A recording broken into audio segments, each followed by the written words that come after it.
केवल इन लोगों को मिलेगा पैसा। जी हाँ दोस्तों, हम Sahara India credit cooperative society limited और Sahara universal multipurpose society limited और Hamara India credit cooperative society limited और star multipurpose cooperative society limited, इन 4 सोसाइटियों का पैसा निवेशकों को मिलेगा।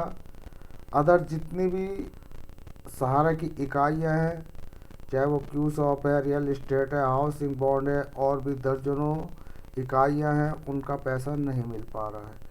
क्यों नहीं मिल पा रहा है? क्योंकि कुछ पैसा सेबी विभाग के पास पड़ा हुआ है और जो सेबी विभाग के पास पैसा पड़ा है वो विगत 10 वर्षों से पड़ा हुआ है, जो निवेशकों को नहीं मिल पा रहा। तो दोस्तों, यहाँ पर केवल 4 इकाइयों का पैसा मिल रहा है जो सहारा की कोऑपरेटिव सोसाइटी है, और ये पैसा केवल उन निवेशकों को ही मिल रहा है जो निवेशक सहारा इंडिया के पोर्टल पर अपना रजिस्ट्रेशन कर चुके हैं। और जिन निवेशकों ने अपना रजिस्ट्रेशन अभी तक नहीं किया है, ऑप्शन चालू है, आप चाहें तो अपना रजिस्ट्रेशन कर कर अपना पैसा प्राप्त कर सकते हैं। लेकिन अगर आपका पैसा सहारा क्रेडिट, सहारा यूनिवर्सल, हमारा इंडिया, स्टार मल्टीपर्पज़ के निवेशक हैं, तो उनको ही यहाँ पर सहकारिता मंत्री अमित शाह द्वारा जो पोर्टल खोला गया है उसमें 10,000 रुपये का ही रिफंड प्रोसीजर चालू है। चाहे निवेशकों का कितना भी पैसा यहाँ पर जमा हो, लेकिन उसे 10,000 रुपया ही फिलहाल मिलेगा।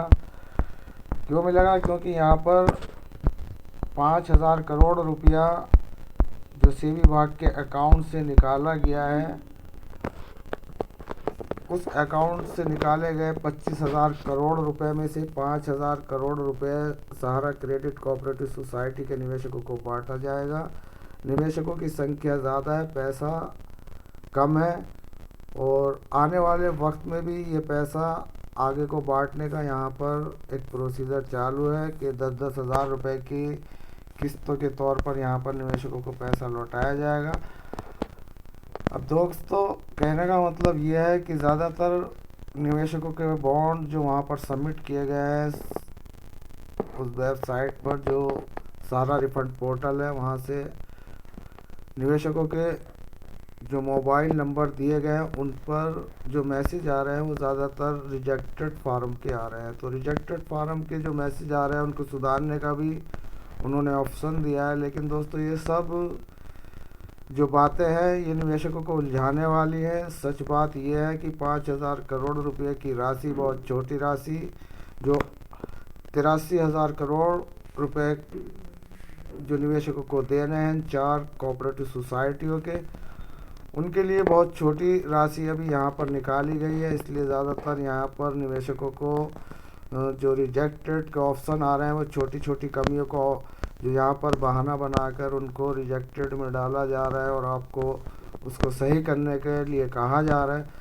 तो दोस्तों, ये प्रक्रिया उलझाने वाली है और इस प्रक्रिया से निवेशकों का निवारण नहीं हो पाएगा भविष्य में। जिस तरीके से यहाँ पर और सहारा की इकाइयों का पेमेंट हुआ, बात करते हैं हम सहारा क्रेडिट कोऑपरेटिव सोसाइटी से अलग हटकर, यानी कि हम बात करते हैं 2012 में जो सहारा रियल इस्टेट और हाउसिंग बॉन्ड की, तो ये कंपनियां बंद कर दी गई। ये सोसाइटियां नहीं थी, ये कंपनियां थी। तो इन कंपनियों को सेबी द्वारा बंद कर दिया गया था और उसका पैसा, निवेशकों का पैसा सेबी ने अपने पास जमा कराया था और वो पैसा निवेशकों को बांटने के लिए उन्होंने दर्जनों अखबारों और न्यूज़ चैनलों के माध्यम से निवेशकों को अपने पैसे के लिए रजिस्ट्रेशन करने के लिए कहा था। सेबी की तरफ से एक वेबसाइट जो अब बंद पड़ी है वो खोली गई थी और विगत कई सालों में केवल 183 करोड़ ही निवेशकों को वो पैसा लौटाया गया, जबकि पैसा वहाँ पर 25,000 करोड़ रुपया सेबी के पास जमा है और वो पैसा अभी भी वहाँ पर पड़ा हुआ है, जिसके बारे में मीडिया में न्यूज़ आ रही है कि वो सरकार अपने अकाउंट में डालने के फिराक में है, क्योंकि वो पैसा लावारिस बताया जा रहा है। तो दोस्तों, ये एक ऐसा खेल यहाँ पर खेला जा रहा है कि पैसा गरीब का, और पैसे लेने के लिए गरीब सड़कों पर अपने पैसे के लिए हाय तौबा मचा रहा है। लेकिन सरकार इसको लावारिस बता रही है और 11 करोड़ निवेशक इसको अपना बना रहे हैं।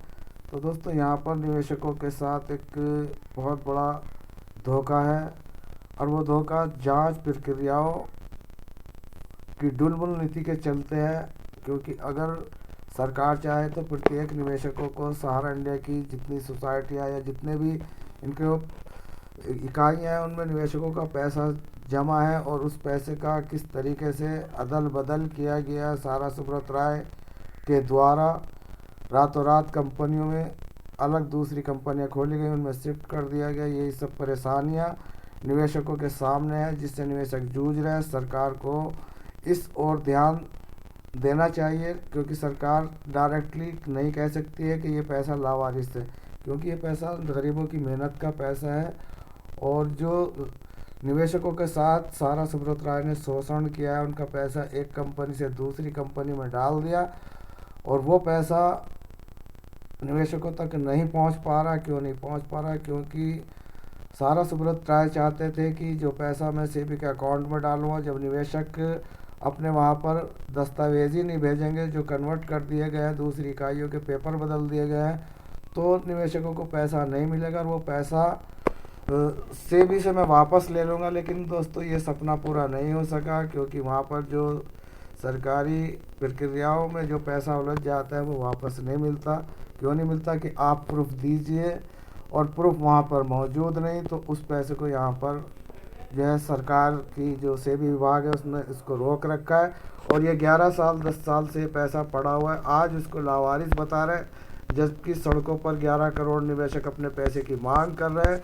तो दोस्तों कन्वर्ट किए गए पैसे को किस तरीके से सरकार को देना चाहिए, उसके लिए सरकार को चाहिए कि सेबी या जो जितनी भी यहाँ पर सीबीआई विभाग है उन विभागों के द्वारा इस पूरी भसूड़ी को सॉल्व करना चाहिए। जो समस्या बनी हुई है इसको सॉल्व करना चाहिए, क्योंकि जांच प्रक्रियाएं जो है ये केवल कागज़ों में ही सीमित होकर नहीं रहनी चाहिए या अपडेटों में ही सीमित होकर नहीं रहनी चाहिए। इन पर पूरा ध्यान देना चाहिए कि निवेशकों का पैसा जो मेहनत की कमाई है जो कन्वर्ट कर दिया गया है उनको पैसा वापस किया जाए, ना कि सरकारी खजाने में इसको लगाकर डालकर और देश के विकास में लगाया जाएगा। तो ये विकास दोस्तों खून पसीने के कमाई जो यहाँ पर सरकार अपने कब्ज़े में करना चाहती है वो निवेशकों की कमाई है, उसको उनको वापस करना चाहिए।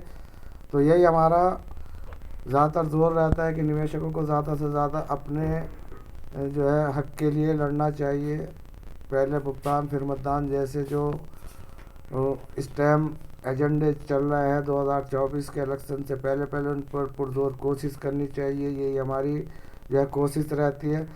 हमारी वीडियो कोई निवेशकों को पैसा नहीं दिलाती, उनको ये बताती है कि किस तरीके से आप लोगों के साथ छल कपट शोषण किया जा रहा है और किस तरीके से सरकार आपके पैसे को हड़पना चाहती है। सरकार के पास पैसा देने के हर एक ऑप्शन है, लेकिन उन ऑप्शनों पर काम करना नहीं चाहती। तो दोस्तों ये सहारा की एक ऐसी अनसुलझी पहेली है कि हम जितना से सुलझाने की कोशिश करते हैं और ज़्यादा उलझती जाती है। तो दोस्तों मिलता है फिर किसी नई जानकारी के साथ, तब तक के लिए धन्यवाद। जय हिंद जय भारत। पहले भुगतान